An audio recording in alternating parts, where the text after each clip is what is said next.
2/3 కంటే ఎక్కువ వెళ్ళాలి. 2/3 కంటే ఎక్కువ అంటే 11 లో 2/3 అంటే 8 or 9 వెళ్ళాలా, వెళ్ళి ఒకే పార్టీకి వెళ్ళాలా. ఒకే పార్టీకి వెళ్ళాలంటే ఇక్కడ గొడవ ఏంటి వచ్చిందంటే బీజేపీ ఏమో నాకు కొన్ని కావాలంటుంది, ఎందుకంటే దాంట్లో ఆల్రెడీ పరిమళ నత్వాని ఉన్నాడు, నాగబాబు కూడా కావాలి జనసేన ఖాతాలో ఒకటో రెండో జనసేన ఖాతాకు కావాలి. బీజేపీ ఏమో మరి మాకు కావాలంటుంది, టీడీపీ కూడా కావాలి. సో ఒకే పార్టీకి 9 మంది వెళ్తే ఎట్లా కష్టం అవుతుంది. కాబట్టి ముగ్గురు 3 పంచుకోవాలనుకున్నారు. కాబట్టి ఇప్పుడు ఏం చేశారు, రాజీనామా చేస్తారు. వీళ్ళతో రాజీనామా చేయించి వీళ్ళకి ఎంతో కొంత ముట్ట చెప్పి ఏదో ఒకటి ముట్ట చెప్పి వీళ్ళని పక్కన పెట్టి వాళ్ళకి కావాల్సిన వాళ్ళు తెచ్చుకుంటారు. కొన్ని పేర్లు అయితే వినపడతా ఉన్నాయి. లేదు వీళ్ళకే మీరు రాజీనామా చేయండి, మిమ్మల్ని ఎన్నుకుని పంపిస్తాము, మా ఖాతాలో ఉండాలి అని. అక్కడ మొన్న జగన్మోహన్ రెడ్డి గారు ఏం చేశారంటే వక్ఫ్ బోర్డు బిల్కి వ్యతిరేకంగా ఓటు వేశారు. సో ఎన్డీఏకి వైసీపీ మనకి ఎదురు తిరుగుతుంది అనేది ఒకటి ఉంది. సో ఉన్న 11 ఎంపీలు మన కంట్రోల్లోకి రావాలంటే ఏం చేయాలి, వాళ్ళ చేత రాజీనామా చేయించి రీఎలెక్ట్ చేయించడం కానీ, లేదా ఎన్ బ్లాక్ గా కావాలంటే బీజేపీ మాకు 8 మంది మాకు కావాలి, ఎందుకంటే బీజేపీకి షార్టేజ్ ఉంది కాబట్టి మాకు వస్తే బాగుంటుందని బీజేపీ అనుకుంటుంది.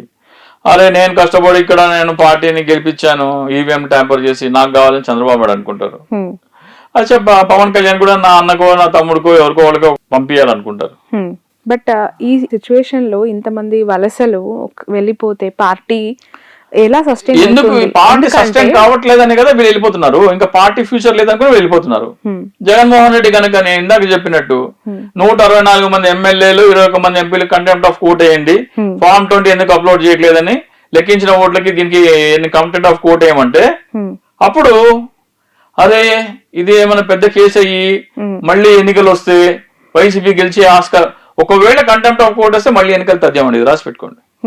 కంటెంప్ట్ ఆఫ్ కోర్ట్ 164 మంది 21 మంది కలిసి ఇస్తే ఆంధ్రప్రదేశ్ లో ఎన్నికలు తథ్యం.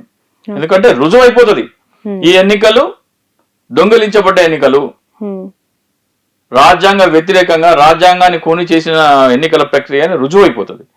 ఎన్నికలు తథ్యం.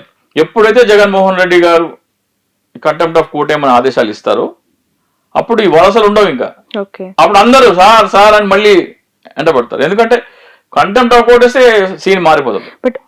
బట్ ఈ కష్టకాలంలో నాయకుడు తమకి 5 ఏళ్ల పదవీ కాలాన్ని ఇచ్చారు, వాళ్ళకి ఒక పొజిషన్ ని ఇవ్వడం జరిగింది గవర్నమెంట్ లో అనే ఆలోచన ఈ వెళ్తున్న నాయకులకు కావచ్చు, ఏ పార్టీ అయినా సరే irrespective of any party, YCP అని కాదు టీడీపీ అని కాదు.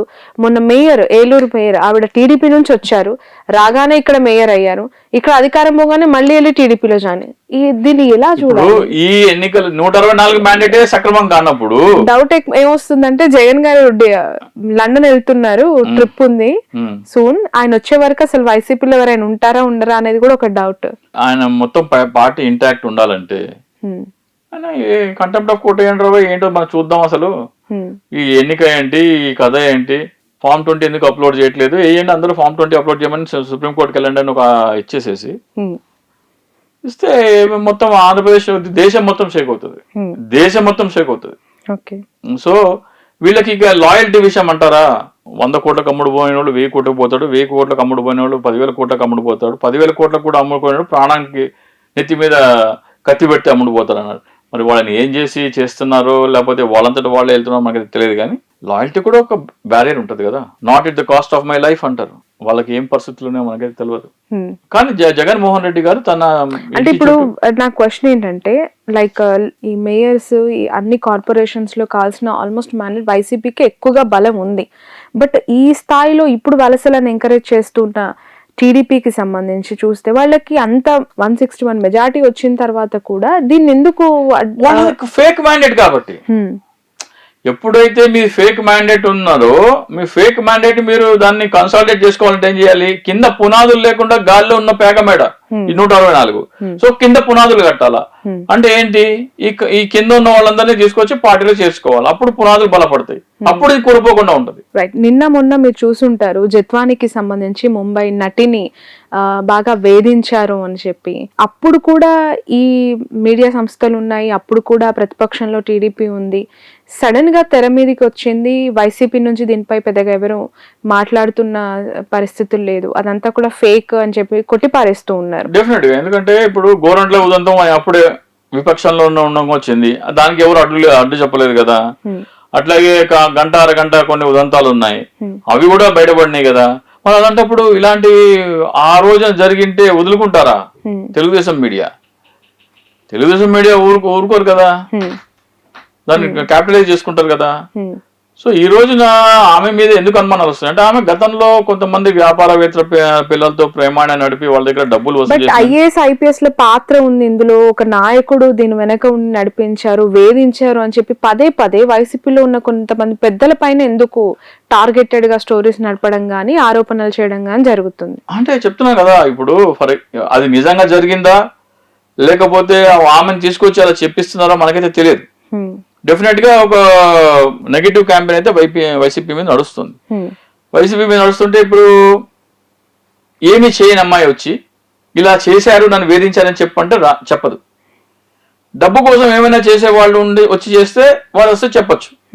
ఇది ఇటువంటి సంఘటనలు గతంలో ఆమె బ్యాక్గ్రౌండ్ చూస్తే అటువంటివి ఆమె డబ్బుల కోసము కొంతమందిని ట్రాప్ చేసి కోర్టులో కేసు వేసి వాళ్ళని వేధించిన ఇవన్నీ వార్తలు ఉన్నాయి. మరి వాటిలో కూడా వాస్తవాలు ఎంతనో మనకు తెలియదు కానీ ఇవన్నీ చూస్తే ఫర్ ఎగ్జాంపుల్ పృథ్వీ ఉన్నాడు, పృథ్వీ ఉదంతం ఒకటి జరిగింది, గోరంట్లో ఉదంతం జరిగింది, ఆయన వాళ్ళకి ఎవరు సపోర్ట్ రాలేదు.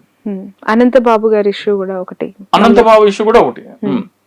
సో వాళ్ళకి ఎవరు సపోర్ట్ రాలేదు. కానీ ఇక్కడ ఆ స్థాయిలో ఆమె చెప్పే నిజమైన జనాలు వాళ్ళ పార్టీ వాళ్ళే నమ్మట్లేదు. బట్ ఈ మధ్య కాలంలో మీరు ఆంధ్రజ్యోతి పత్రిక చదివి ఉంటే ఆ ప్రధాన హెడ్లైన్సే టీడీపీలో ఉన్న నాయకుల యొక్క అక్రమాలు లేదంటే వాళ్ళు చేస్తున్న తప్పుల గురించి ప్రశ్నిస్తూ కథనాలు వస్తూ ఉన్నాయి.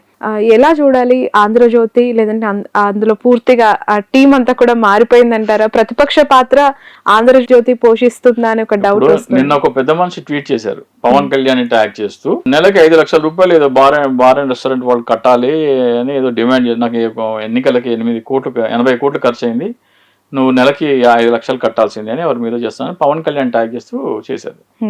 జనసేన మాత్రమే చేసే తప్పులా కనపడింది ఆయనకి. ఇసుక దోపిడీ జరుగుతుంటే ఆయన కనపడట్లా. అంత విజిలెంట్ గా ఉన్న ఆంధ్రజ్యోతి జరిగితే మరి ఇసుక ఎక్కడ మాయమైపోతుంది?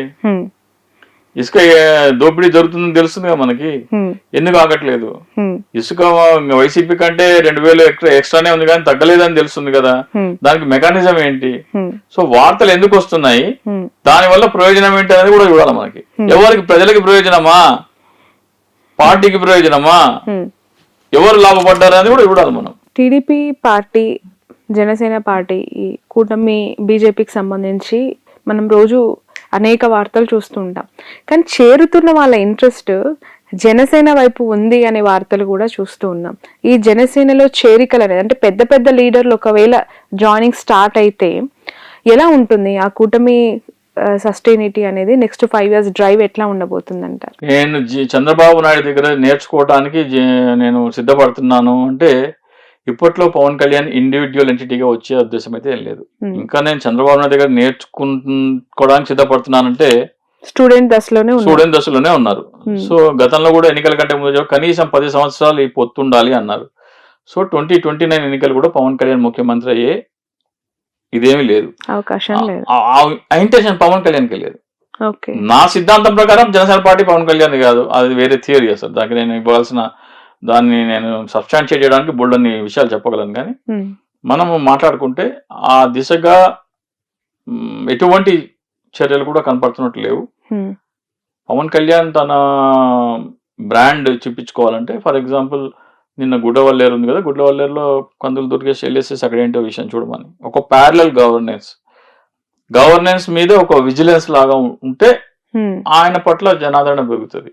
అంతేగాని ఎల్జీ పాలిమర్స్ లో జరిగితే ఒక మాట, ఇప్పుడు అశోకంలో జరిగితే ఇంకో మాట మాట్లాడి చెత్త పని వేసే ప్రభుత్వం చెత్త ప్రభుత్వం అని దానికంటే పెంచి జగన్మోహన్ చేసి ఈ రోజు వరకు తెలుగుదేశం చేసిందంటే జగన్మోహన్ రెడ్డి చేసిందే ఇంకొంచెం పెంచి చేస్తుంది. ఇస్తామన్న హామీలు కూడా ఏంటి, జగన్మోహన్ రెడ్డి చేస్తే శ్రీలంక అయిపోతుంది, వెనిజువేలా అయిపోతుంది అని చెప్పిన వాళ్ళు ఆయన రూపాయి ఇస్తే మేము 3 రూపాయలు ఇస్తామన్నారు. సో జగన్మోహన్ రెడ్డి పరిపాలన మీద ఆమోద ముద్ర వేసిన ఒక విధంగా చెప్పాలంటే. జగన్మోహన్ రెడ్డి ఆయన విపక్ష నాయకుడు, ఆయనకి బద్ద వ్యతిరేకమైన చంద్రబాబు నాయుడుతో శభాష్ అనిపించుకున్నాడు. పొలిటికల్ అనాలిసిస్ చేస్తే ఏ కార్యక్రమాలు జగన్మోహన్ రెడ్డి చేస్తే అవి తీసి పడేశారో వాటినే ఎండోర్స్ చేశారు. ఇది కరెక్ట్ అన్నారు. Right, thank you so much అండి చింతా రాజశేఖర్ గారు. మీరు చేస్తున్న ఈ ఫైట్ అంటే వీవీప్యాట్స్ కి సంబంధించి చాలా రోజుల నుంచి మీరు అనేక ఛానళ్లలో దీనిపైన మాట్లాడుతూ ఉన్నారు. బట్ ఆ ప్లాట్ఫామ్ ని ఎక్కువగా యూటిలైజ్ చేసుకోవాల్సింది ప్రతిపక్షంలో ఉన్న వైఎస్ఆర్సీపీ. ఆ నాయకుడు ఎలా స్పందిస్తారు, ఎట్లా ముందుకెళ్తారు? ఎందుకంటే మీరు మాట్లాడిన తర్వాత చాలా మంది ఎమ్మెల్యేస్ కి కూడా అనేక డౌట్స్ ఉన్నాయి. అఫ్ కోర్స్ నిన్న రోజా గారు కూడా అన్నారు ఇలాంటి మ్యాండేట్ వస్తుందని ఊహించలేదు, చాలా షాకింగ్ రిజల్ట్ ఇవి అని ఇప్పుడు కూడా డైజెస్ట్ చేసుకోవట్లేదు. ఇలాంటి వాళ్ళందరూ ఒక్క తాటిపైకి వచ్చి దీనిపైన ఫైట్ చేస్తారా, ఎట్లా ఉండబోతుంది అనేది? అంటే 3 నెలలు చాలా పెద్ద టైం అండి ఇది అవును, of course. రాజకీయాల్లో. ఇంకా మీరు ఆలోచిస్తూ మినమేషాలు లెక్కించుకుంటే ఫస్ట్ ఆఫ్ ఆల్ మీరు